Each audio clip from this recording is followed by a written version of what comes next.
আসসালামু আলাইকুম everyone, welcome back to my channel. আশা করি আপনারা সকল ভালো আছেন। আজকে আমি আপনার লগে শেয়ার করব আমার আর একটা মজাদার আর সিম্পল একটা রেসিপি। আমার আজকের রেসিপি হইল গিয়া মাসালা ডাল। আশা করি আপনারা আমার আজকের রেসিপিটাও ভালো পাইবা। আমার আজকের এই রেসিপি লাগি এখানে আমি 3 জাতের ডাল রাখছি। হাফ কাপ রাখছি মসুর ডাল, 1/3 কাপ রাখছি চানার ডাল, 1/3 কাপ মুগ ডাল। এখন আমি ও ডাইলখানিন তোরে বালা করে আমি দুইয়া নিমুগি। বালা করে 2-3 বার খসলাইয়া দুইয়া নিয়ে যে সময় দেখ এপারে ডাইল থেকে ক্লিয়ার পানি আসছে ওই সময় গিয়া আমি ও ডাইলখানিন তোরে একটা হান্ডির মাঝে লইলিম। তো এখন আমার ডাইল বালা করে দই গেছে। এখন আমি ও ডাইলখানিন তোরে একটা হান্ডির মাঝে লইছি। আমি ও ডাইলখানিন তোরে বয়েল করবো। তো এখানে এখন 2 কাপের মতো আমি পানি দিছি, একটা তেজপাতা দিছি, একটা দারচিনি স্টিক দিছি আর লবণ দিছি আমার স্বাদ মতো। ছোটো 4 চামচে হাফ চামচের মতো দিছি আমি হলুদ আর 1/4 কাপের মতো দিছি আমি পেঁয়াজ আর 2টা রসুনের কুয়ারে একটু কেটে দিছি। দিয়া আমি এখন ডাইলখানিন তোরে বয়েল করাত বয়ে দিব। যে সময় আমার ডালটা কেউলা একটু উতরানি উঠি যাব, মানে আর কি বাবল উঠি যাব, ওই সময় গিয়া আমি চুলার আগুন একবারে লর মাঝে রাখিয়া এখন 10 থেকে 15 মিনিটের মতো আমি ও ডালখানিন তোরে কুক করিয়া নিব। এখন 15 মিনিট পরে এখন আমি একটা ডাইলে একটু আর কি চেক করিয়া দেখলাম লাগার কিছু সিজি গেছে আমার ডাইল। এখন আমি ও ডাইলখানিন তোরে একটা হ্যান্ড ব্লেন্ডার দিয়ে আর কি একটু আমি মাশ করিয়া নিমুগি। আমি একবারে আর কি এপারে পেস্টও লান বানাইতাম না, এক সাইড খালি আমি ব্লেন্ড করিয়া নিমু। তো ফলে আমি ওলা একটু মিক্স করিয়া নিছি কিনিয়া এখন আমি ব্লেন্ডার অন করছি, খালি ওই এক সাইডে দিয়ে কিছু আর কি আমি ব্লেন্ড করিয়া নিমুগি, কিছু আদা ভাঙ্গা আর কি ওলা করিয়া আমি নিমুগি। আর এখানেও আমি যে সময় হ্যান্ড ব্লেন্ডার অন করছি ওই সময় আমার চুলার আগুন অফ আছিল। আপনারাও যে সময় করবা ওলা চুলার আগুন অফ করিয়া, মানে যে সময় ডাইলটাকে উঠে এপারে বন্ধ গেছে ওই সময় গা হ্যান্ড ব্লেন্ডার অন করবা। আর ইলা করলে ডাইল ছিটকিয়া উঠতো নাই, মানে ছিটকিয়া ইয়া আতর উঠে আর পড়তো না।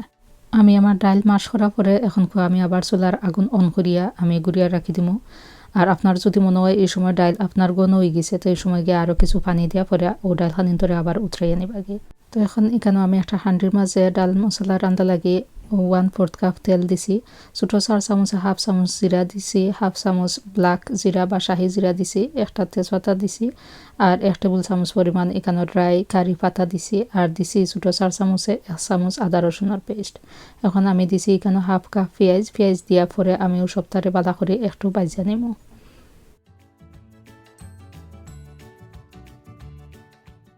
এখন এখানে আমি দিছি একটা টমেটো ছোটো করে কাটিয়ে দিছি আর দিছি 1 টেবিল চামচ পরিমাণ কাঁচামরিচ আর দিলাম ছোটো 4 চামচে 1 চামচ জিরার গুঁড়া, 1 চামচ ধনিয়ার গুঁড়া, হাফ চামচ হলুদের গুঁড়া আর হাফ চামচ লাল মরিচের গুঁড়া।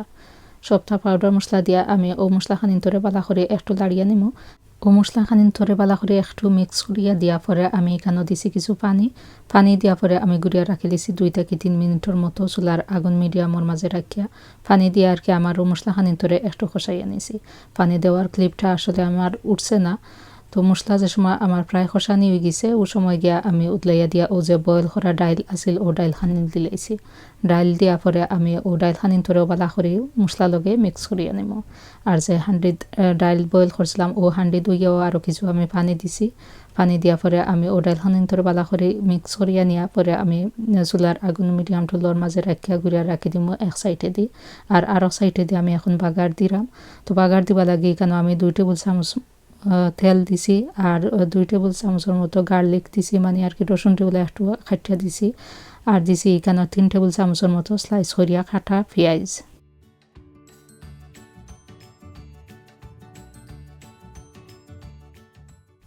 আমার ও পেঁয়াজ আর রসুন খানিন যে সময় একটু ভাজা হয়ে যাব ওই সময় গিয়া এখানে আমি দিছি 4-5টার মতো শুকনা মরিচ। আমি এখানে ও মরিচগুলো ইউজ করছি, আপনার কাছে যে মরিচ আছে ও মরিচও দিতে পারবা। আর দিছি এখানে ছোটো 4 চামচে হাফ চামচের মতো সরিষা, মানে মাস্টার্ড আর কি। এখন আমি ও পেঁয়াজ রসুন খানিন ধরে আর একটু পালা করে পাইজা নিমু। যে সময় একটু গোল্ডেন কালার আইব ও সময় গিয়া আমি ও যে ডাইল মশলা বানাইয়া রাখছি ও ডাইল মশলার উপরে নিয়ে বাগার দিলাইমু। দিয়া লগে লগে আমি গুড়িয়া রাখি দিমু। লগে লগে গুড়ার কারণ হইলে গিয়া ও যে ডাইলর বাগারটা ডাইলর ভিতরে আমাইতো করি বালা থেকে। আর ও লগে লগে আমি চুলার আগুনও অফ করে লিছি।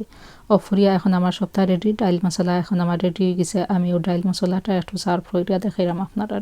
আমি জানি অনেকে রেস্টুরেন্ট স্টাইলের ডাইল বা ডাবা স্টাইলের ডাইল অনেকে পালা পাইন, আর অনেকেও অনেক লেখান রান্না পারেন। তারপরেও আমি আপনারা গ্যারান্টি দিয়ে কইতাম পারি, আমার এই রেসিপিটা ফলো করিয়া যদি আপনারা ওলা একদিন ডাইল মশলা বানাইয়া থাকেন, আমি আপনারা গ্যারান্টি দিয়া কইতাম পারি যে আপনারা আর গিয়া রেস্টুরেন্টও ডাইল খাওয়া লাগতো না, নিজে গরম বানাইও খাইতে পারবা, কারণ হোমমেড ইজ দ্য বেস্ট। আর এই মশলা ডাইলটা আপনারা প্লেন রাইসও লগেও খাইতে পারবা, বা রুটি পরোটা বা পোলাপের লগেও খাইতে ভালো লাগে, বা আপনারা এমনিও সুপোলা খানো খাইতে পারবা। তো আশা করি ভিউয়ার্স আপনারা আমার আজকের রেসিপিটাও ভালো পাইছেন। আর যদি ভালো পাইয়া থাকুন তো প্লিজ আমার চ্যানেলটা লাইক করবা, শেয়ার করবা, আর একটা সাবস্ক্রাইব করবা। আর যদি কোনো প্রশ্ন থাকে আমারে কমেন্ট করিয়া জানাইবা। আর ফেসবুক পেজ থেকে খেয়ে দেখরা আমারে একটা কমেন্ট করিয়া জানাইবা। আর আমার পেজটারে একটা ফলো দিয়া রাখবা, একটা লাইক দিয়া রাখবা। থ্যাংক ইউ এভরিওয়ান, অত সময় আপনারা আমার লগে থাকা লাগি। আজকের মতো বিদায় নিলাম। আল্লাহ হাফেজ।